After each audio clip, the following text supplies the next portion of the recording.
So the image that you see up on the screen now is an aerial photograph from 1947 in western Suffolk County. And everything you see on that image is either farmland or woodland. And again, 1947, and then if we just speed up the time frame a little bit and look a couple decades later, that farmland and woodland is completely gone. And that's pretty much the way it looks today. So those decisions that were made over just a couple decades continue to impact communities today and occurred, again, in a very brief period of time. Similarly, this is an area in the town of Islip, in western portion of the town of Islip, in the hamlet of Brentwood. Everything you see on this image is woodland, either evergreens or deciduous evergreens. Those white lines are roads that have been cut, meaning they've been cleared, but they haven't been paved yet.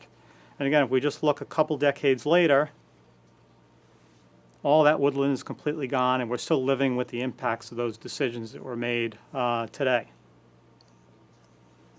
In addition to just changing the amount of open space that we have, we also see impacts in terms of our environmental resources. This is an area along the south shore of Long Island in western Suffolk County, and that area that you see in the center of the screenshot is actually all marshland.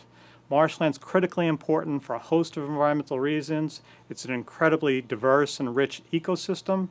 It provides a nursery for finfish and shellfish. It's habitat for terrestrial animals. It also provides protection during storm events because that helps to absorb wave energy, some of what's been talked about from previous speakers. And in addition, those plant species that are typical of wetlands also help to filter pollutants out of our water supply, so they help protect us. So all of those services, all those functions are tied to this incredibly important and rich vegetation community and ecosystem.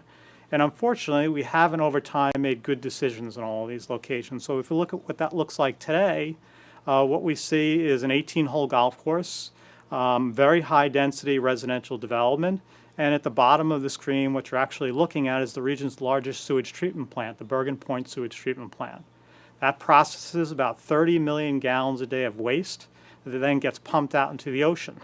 So we're taking groundwater, precious groundwater, a finite supply for us, something we need to protect for generations.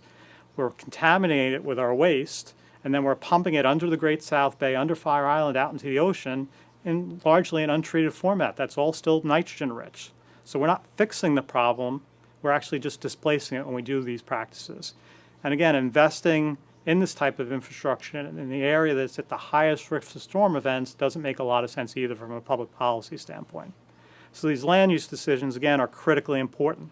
This is an area in the town of Brookhaven. What you're looking at is the changes that take place over time, taking a woodland, and now what you see is what appears to be a lake. What that lake is actually is exposed groundwater.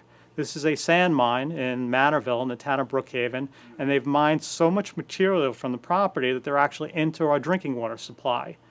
And it's hard to see, but in the middle of that image there's actually a barge that's floating on top of our water table on our drinking water, continuing to mine sand from underneath the aquifer.